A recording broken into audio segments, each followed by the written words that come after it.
উপস্থিত সারা দেশ থেকে আগত আমাদের শ্রদ্ধেয় আলেম ওলামাবৃন্দ,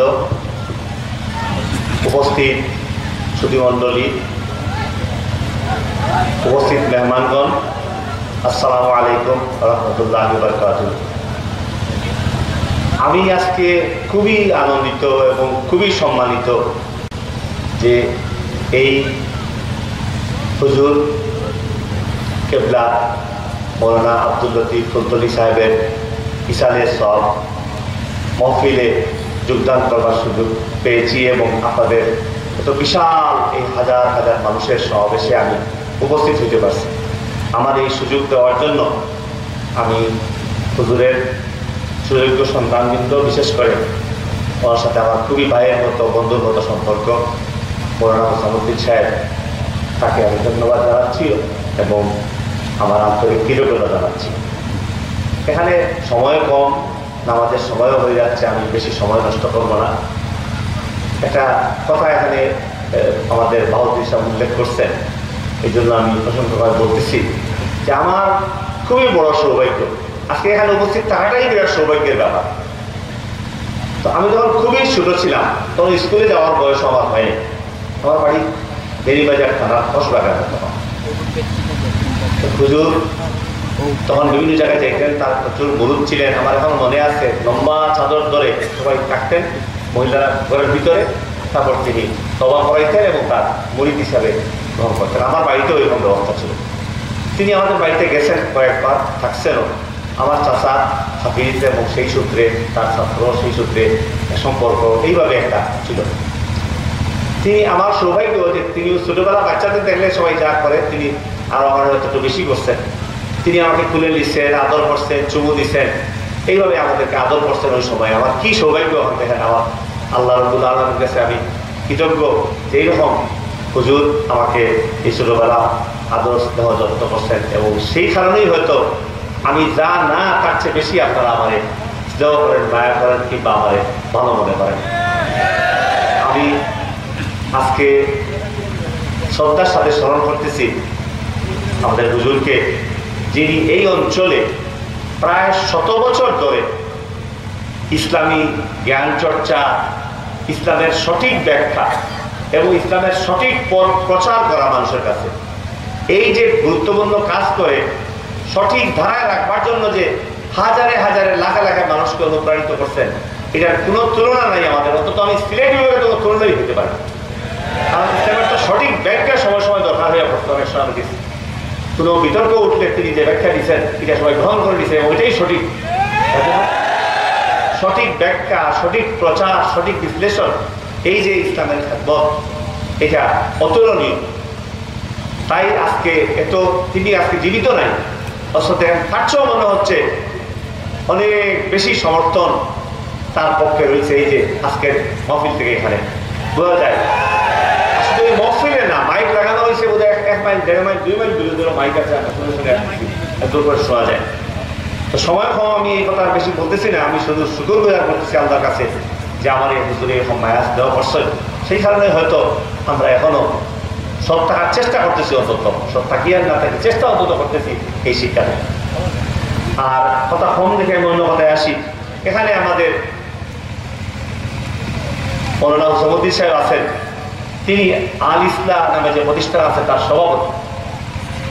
এখানে আমাদের বাহাদুর সাহেব আছেন, আমাদের মৌলানা সাব্বির আহমদ মুমতাজি সাহেব আছেন। তিনারা হলেন আমাদের জমিয়তুল মুদারিসিন শিক্ষকদের, মাদ্রাসা শিক্ষকদের একমাত্র সংগঠন সভাপতি এবং সাধারণ সম্পাদক। আমি এই 2 সংগঠনের কাছে শিক্ষানীতি প্রণয়নের ক্ষেত্রে যে সাহায্য পাইছি তাদেরকে কৃতজ্ঞতা জানাই সমাজের সামনে। আমাদের এখান থেকে এই আল ইসলাম সভাপতি মৌলানা হোসাইনুদ্দিন সাহেব, তিনি অন্যান্য আলেম সহ সবাইকে নিয়ে ঢাকায় গেছেন। আমরা বৈঠক করছি সচিবালয়ে এবং সেখানে আমরা বলছি যে বলেন আমরা কীরকম নীতি করব, খালি ইসলামী বিষয় না, সব মিলিয়েই শিক্ষার আমাদের কী হওয়া উচিত। ওনারা খুবই সুন্দর পরামর্শ দিয়ে আসছেন এবং ইনশাল্লাহ যে পরামর্শ দিচ্ছেন তার আমরা কোনো ব্যত্যয় করে না, এই কথা সামনে আমি বলতেছি। তার আমরা ব্যত্যয় আমরা করি নাই, আমরা সেইভাবেই সেসব বিষয়গুলো গ্রহণ করছি, যার ফলে আজকে সারা দেশে এটা সমর্থন আছে, কেউ বিরোধিতা করতেছেন। আর আমাদের জমিয়তুল মুদারিসিন আমাদের বাহাউদ্দিন সাহেব, আমাদের মমতাজি সাহেব, ওনাদের সংগঠন সারা দেশের সব যার মাদ্রাসা, তার প্রিন্সিপাল, সিনিয়র আলেম সবাইকে নিয়ে বহুবার সভা করছে। ওনারা আমাদেরকে বলা যায় একসাথে আমরা কাজ করতেছি, কোনো রকমের এরকম না যে মাঝে মাঝে সাহায্য করেন। আমরা রাত দিন সবসময় একসাথে কাজ করছি। আমাদের পরামর্শদাতা হিসেবে বলতে হয় বাহাউদ্দিন সাহেব বিভিন্ন সময় ভূমিকা রাখেন, আর আমাদের ছাত্রী মমতাজ সাহেব সব রকমের কমিটিতে আছেন, সব কাজের মধ্যে আছেন। যার ফলে আমরা এই রকমের ইসলামী সংগঠনগুলো বা আলেমদের দিকে নিয়েই কিন্তু আমরা ইসলামী নীতি, শিক্ষানীতি, ইসলামী আলেমদের পরামর্শ অনুসরণ তৈরি করছি, যার মধ্যে সকল পর্যায়ে ইসলামী শিক্ষা বাধ্যতামূলক আমরা করছি এবং এইটা সারা দেশবাসী গ্রহণ করে নিছে। এমনকি এই দেশে রাজনীতিতে সরকারি দলের বিরুদ্ধে মুখ দেখা দেখিও নাই, কোনো নীতি কোনো বিষয়ে একমত হয় না, কিন্তু প্রধান বিরোধী দল বিএনপির মতো মিলছে, যার ফলে এইটা কোনো দল বিরোধিতা করে নাই, সবাই মিলে সমর্থন করছে। আমরা এখন বাস্তবায়িত করতেছি। আমাদের এখানে একটা ধারণা এরকম যে আওয়ামী লীগ সরকার ক্ষমতা গেলে বা নৌকায় ভোট দিলে আর ইসলাম থাকবে না, এটা প্রচার ফেল ভোগ করেন বা দেখা নষ্ট হয়ে যাব এই সেই। তাদের আসলে ইমান দুর্বল, এই কথায় কথায় ইসলাম তারা নষ্ট হয়ে যাবে কথা হইতে দিয়ে মুক্তি পারে। তো ইনশাল্লাহ সময় কম, তো ওই বিষয়টা উল্লেখ করিয়া যে আমরা মাদ্রাসা শিক্ষার যে উন্নয়ন করছি এই কয়েক বছরে, এর আগে তো 5 বছর গেল, আরো 2 বছর গেল, একটা কোনা পরিমাণ খরচ হইলে দেখাইতে পারতাম। আমরা এখানে মাদ্রাসা শিক্ষার মধ্যে যে দাখিল মাদ্রাসা আর হাই স্কুল এই লেভেলের যে হেডমাস্টার এবং সুপারিনটেন্ডেন্ট তার বেতনের পার্থক্য ছিল, মর্যাদার পার্থক্য ছিল, আমরা সমান হয়ে গেছি। উচ্চ লেভেলের যে কামিল মাদ্রাসা, ফাজিল মাদ্রাসা এইসবের প্রিন্সিপাল এবং কলেজের প্রিন্সিপাল সমান বেতন, সমান মর্যাদা, শিক্ষকদের সমান বেতন, সমান মর্যাদা আমরা কায়েম করে দিচ্ছি। তাহলে এই কথা ইসলাম পুরোভাবে কোনো সুযোগ আমরা দিই নাই। আগে কিন্তু এটা ছিল না, আগে কম বেতন, কম মর্যাদা, গণ্য কম হইতা, আমরা সমান করে দিচ্ছি সবাই। আমরা ইসলামী শিক্ষার উন্নয়নের জন্য সব মাদ্রাসায় সব ধরনের সহযোগিতা আমরা দিয়ে যাচ্ছি এবং আমাদের এই যে সংগঠন আছে জমিয়তুল মুদাররিসিন, আমরা এর সাথে মিলে কাজ করতেছি এবং এইসব বিষয়ে আমাদের আল ইসলাম সহযোগিতা বিভিন্ন জায়গায় আছে এবং এগুলো আমরা আগাই দিতেছি। আমরা ইতিমধ্যে 35টি মাদ্রাসাকে সারা দেশে বাছাই করে আমরা এটাকে মডেল মাদ্রাসা হিসেবে তৈরি করতেছি এবং এইগুলোতে আমরা চেষ্টা করতেছি যাতে ইসলামী শিক্ষার আরো কি উন্নয়ন করা যায়। আবার এই কথা আমরা কইছি যে আধুনিক শিক্ষা যদি আমরা এসে সম্পৃক্ত না করি তাইলে বর্তমান জগতে আলেমরা বিভিন্ন ক্ষেত্রে ভূমিকা রাখতে পারেন না। একটা প্রশ্ন উঠছে যে ইউনিভার্সিটি ভর্তি করতে পারেন না, আমিও ভর্তি হতে পারবো না, ফিজিক্সে চাইলে আমি তাদের পড়ি নাই, কিন্তু আরবি বিষয়ে ইসলামী শিক্ষায় ভর্তি হতে পারেন, কিন্তু ইংরেজি বাংলা আপনি যখন পুরোটা পড়েন না, কিংবা ফিজিক্স পড়েন না, কেমিস্ট্রি পড়েন না, কম্পিউটার পড়েন না, ভর্তি হতে পারেন না। এইটা আমাদের আলেমরা সবাই একমত হয়ে বলছেন যে না, আমরা এটাও করতে চাই। আমরাও মনে করি আপনি সৎ আলেম হয়েছেন, তিনি রাষ্ট্র পরিচালনা থেকে দূরে দূরে থাকেন, সৎ একজন দুর্নীতিমুক্ত মানুষ কেমনে এখানে ভূমিকা যান? সৎ আলেম হইলেন, আপনি না দুর্নীতির বিরুদ্ধে দাঁড়াইবেন, সৎভাবে চালাইবেন, সেটা কিন্তু আলেমরা গ্রহণ করছেন। সবার মতামত নিয়ে কিন্তু আমরা এটা গ্রহণ করছি। কোনো দিন কেউ দাবি করে নাই অনার্স পড়া মানে ঢাকা বিশ্ববিদ্যালয়ে গিয়ে পড়া। আমরা 31টা মাদ্রাসায় অনার্স কোর্স চালু করে দিচ্ছি। মাদ্রাসার মধ্যে কোনো দিন যা হয় নাই। কোরআন, হাদিস, ফিকহ এইসব বিষয়ে, অন্যান্য বিষয়ে এইসব মাদ্রাসায় অনার্স ক্লাস পড়া সম্ভব, যা ঢাকা বিশ্ববিদ্যালয়ে পড়া হইতো এর আগে চিন্তা করতে পারত। আমি সময় কমে যদি দেখতেছি না, আমাদের এই বছরের মধ্যে আমরা 1000 মাদ্রাসা সারা দেশে নতুন বিল্ডিং তৈরি করে দিছি এবং অথবা কাজ চলতেছে। ইনশাআল্লাহ এই বছরের মধ্যেই সবগুলো সমাপ্ত হবে, পরে প্রয়োজনে আমরা আরো ব্যবস্থা নিই। তো আমি আর এইসব বিষয়ে কথা বাড়াইতেছি না। আমাদের ব্যক্তি হিসাবে আমার একটা কৈফিয়ত দেওয়া দরকার। আমি নির্বাচিত হয়েছি, আমার দল মনোনয়ন দিছে, আমার এলাকার জনগণ ভোট দিছে, এর পিছনে আমাদের আল ইসলাম দেওয়ার ভূমিকা আছে। প্রধানমন্ত্রী সাহেব নিজে তার অনুসারীদের বা সদস্যদের বল দিচ্ছেন, আমার এলাকায় তারা নির্বাচনে আমার পক্ষে কাজ করছেন, সমর্থন দিচ্ছেন। এখন আমরা খুব ভালো সম্পর্ক পরামর্শ করে চলি, পরস্পরের সহযোগিতা আমরা আগুয়াই।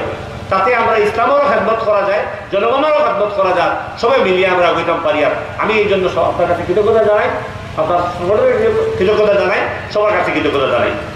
আর শেষ কথাটা একটু বলা দরকার যে ইসলামিক অ্যারাবিক ইউনিভার্সিটি, এইটা আমাদের আলেমরা বলছেন আমাদের কাছে যে এইটা ৭৬ বছর আগে আমাদের আলিমরা দাবি উত্থাপন করছিলেন সারা ভারত জুড়ে যে একটা ইসলামিক ইউনিভার্সিটি চাই। তো ব্রিটিশ গেল, ইন্ডিয়া গেল, পাকিস্তান গেল, বাংলাদেশ গেল, এটা আর কায়েম হয়নি। এটাকে প্রতিষ্ঠার জন্য আমাদের হুজুর মৌলানা আব্দুল লতিফ ফুলতলি তিনি লং মার্চ করছিলেন, অর্থাৎ এটা প্রতিষ্ঠার জন্য তিনি সব ধরনের লড়াই চালাই গেছিলেন। এই কথাই প্রমাণ হয় এই লং মার্চের একটা কর্মসূচি। সুতরাং তার একটা বড় দাবি ছিল এটা যে তিনি এই দেশে একটা ইসলামিক অ্যারাবিক ইউনিভার্সিটি করবেন। কোনো গভর্নমেন্ট যারা ইসলামের কথা হয়েও গেছে তারাও কোনো বার্তা দিচ্ছে না এইসব বিষয়ে। আমরা আলোচনা করছি, আমরা বাহাউদ্দিন ভাই, সাব্বির মমতাজি সাহেব, অর্থাৎ আমাদের জমিয়তুল মুদারিসিন, আমাদের আল ইসলাম, আমরা সভাপতি মৌলানা হুসামুদ্দিন সাহেব সহ আলেমদের সাথে এবং বড় আলেম সমাজের একটা সমাবেশ আমরা করছি। একটা সমাবেশ করিয়া আনছেন সব প্রিন্সিপালদের, সবচেয়ে বড় বড় আলেমদের আমরা ওনাদের সাথে পরামর্শ করছি। পরে ইনশাল্লাহ আমরা সিদ্ধান্ত নিছি, আমাদের মাননীয় প্রধানমন্ত্রী শেখ হাসিনার সাথে আমরা আলোচনা করিয়া তারও মতামত দিছি, নিয়ে আমরা এই সিদ্ধান্ত নিছি যে হুজুর মৌলানা আব্দুল লতিফ ফুলতলি যে সিদ্ধান্ত নিছিলেন, যে দাবি উত্থাপন করছিলেন, যা তার ইচ্ছা ব্যক্ত করছিলেন ইসলামের খেদমত আর উন্নত পর্যায়ে, বিশ্ব পর্যায়ে নিয়ে যাওয়ার জন্য, দুনিয়ার উন্নত পর্যায়ে নিয়ে যাওয়ার জন্য আমরা সেই ইসলামিক অ্যারাবিক ইউনিভার্সিটি প্রতিষ্ঠা করবো এই বাংলাদেশে ইনশাআল্লাহ।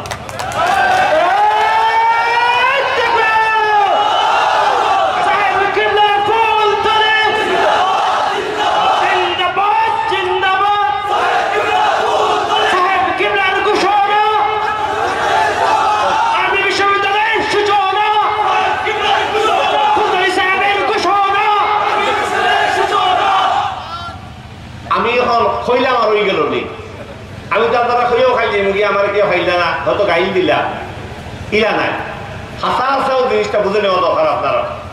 এইটা ইউনিভার্সিটি করতে একটা নিয়ম নীতি আছে, একটা আইন তৈরি করতে হয়। ইউনিভার্সিটির নিজস্ব কিন্তু আলাদা আইন প্রত্যেক ইউনিভার্সিটি, এবং সেটা আইনটা মন্ত্রিসভায় পাশ করতে হয়, আইন মন্ত্রণালয়ের অনুমোদন নিয়ে সেটা আইনি ভাষায় তৈরি করতে হয়। এটার লাগে এটা অর্থ মন্ত্রণালয় অর্থ যোগান দেওয়ার অনুমোদন আদায় করতে হয়, যেটা আমাদের শিক্ষা মন্ত্রণালয়ের খাত থেকে যাইব, এবং চূড়ান্ত পর্যায়ে আমরা মন্ত্রিসভায় অনুমোদন দেওয়ার পরে সংসদে, জাতীয় সংসদে পাশ করতে হইব, তারপরে এটা বাস্তবায়িত করতে হইব ইনশাল্লাহ। আপনাদের দোয়ায় আর হুজুরের তো দাবি আছে, ওখানে দোয়া করে পেয়ে গেছে, এটা আরো পূর্ণতা খেলি। আমরা শিক্ষা মন্ত্রণালয়ে এই আইন তৈরি করে নিয়েছি, এই সিদ্ধান্ত আমরা গ্রহণ করে নিয়েছি, এই অর্থ পাশ করবার লাগে আমরা অর্থ মন্ত্রণালয়ে সেই প্রসেস কমপ্লিট করে নিয়েছি, আইন মন্ত্রণালয়ে সেই আইনের যে আইনি ভাষা দেওয়ার যে ব্যাপার সেটাও আমরা চূড়ান্ত করে নিয়েছি। এখন এইটা চূড়ান্ত, আমরা মাঝখানেও সংসদ কোনো অধিবেশন আসিল না, এর লাগে আমরা এত উপস্থাপনার সুযোগ নাই। ইনশাল্লাহ আগামী 27 তারিখ সংসদের অধিবেশন বইব, এই সংসদে আমরা এই আইন তুলব এবং ইনশাল্লাহ এটা পাশ করাই দিব, এবং এইটা পাশ হওয়ার লগে লগে যাতে আমরা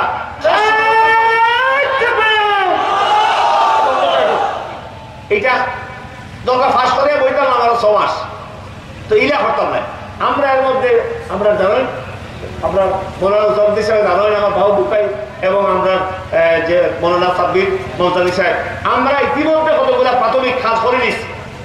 আমরা যাতে কাজটা শুরু করে দিতাম পারি, আইন পাশ হইব তারপর 6 মাস দেখাই দেখাই নিউ করে এই সুযোগ নাই। আমরা ইতিমধ্যে একটা প্রস্তুতি গ্রহণ করে নিয়েছি যাতে আইন পাশ হওয়ার লগে লগে প্রত্যেকে আমরা এই কাজটা আরম্ভ করতাম পারি। আমাদের সময় গেছে কি, এটাই একটা শেষ কথা আমি শেষ করবো যে হুজুর একলা মৌলানা আব্দুল লতিফ ফুলতলি সাহেবের এই যে লং মার্চ ছড়িয়ে যে দাবি প্রতিষ্ঠা করে তুলে গেছে, ইনশাল্লাহ বাংলাদেশের জমিনের উপরে অতি শীঘ্রই আইন অনুসারে এই ইসলামিক অ্যারাবিক বিশ্ববিদ্যালয় প্রতিষ্ঠা হবে, এবং ইনশাল্লাহ আমরা যে সময় এই সরকার এখনো বাকি আছে আপনারা রায় এই সময়ের ভিতরে এটা আমরা চালু করে দিব এবং এটা সম্পন্ন হয়ে যাব। তারপরে দোয়া করবা যাতে আমরা এটা সঠিক আয় করতে পারি। আল্লাহর সময় গেছে কি, আমি আর সময় নষ্ট করা এখন ঠিক হইতো না। সবাই আমার লাগি দোয়া করবা, এই দোয়া করবা ও যে হুজুর আমার লাগি ছোটবেলা একটা মায়া করে গেছে, ও মায়া হাত যেন আমার থাকে, আর আমি যেন সৎ পথে থাকিয়া ন্যায় পথে থাকিয়া মানুষের খেদমত করতাম পারি, কাজ করতাম পারি, এমন কাজ না করি যা গুনার কাজ, এমন কাজ না করি যা করলে আমার মানুষ লজ্জা পায়। এই দোয়া আপনারা করতাম, এটাই আপনার কাছে আমার আবেদন। আজকে উপস্থিত থাকি আমি খুবই আনন্দিত, খুবই খুশি। আর বিশ্ববিদ্যালয়ের ব্যাপারে হয়েছে এটা প্রত্যেকটা বিশ্ববিদ্যালয়ে তার নিজস্ব আইনে চলে, যেরকম আরব ইউনিভার্সিটি চলবো তারও আইন আছে। তবে আমরা সরকারের কোনো নীতি নাই যা আমরা কোরআন হাদিসের পরিপন্থী কোনো খাস কোনো আইন এই দেশে গ্রহণযোগ্য নয়, এটা হবে না, এটা পরিষ্কার হবে। জি, তাহলে আমি শেষ করে যাই, আমাদের সময় গেছে গিয়া। আর আপনারা দোয়া করবা যাতে আপনারা আমার হুজুরের যে ছোটবেলার দোয়া করে দিয়ে গেছেন ও দোয়ার যেন আমি সঠিক পথে চলবার কাজে লাগাইতাম পারি এবং আমি যেন মানুষের খেদমত করতাম পারি। আপনারা সবার কাছে এই আবেদন। আসসালামু আলাইকুম রহমতুল্লাহি ওয়া বারাকাতুহু।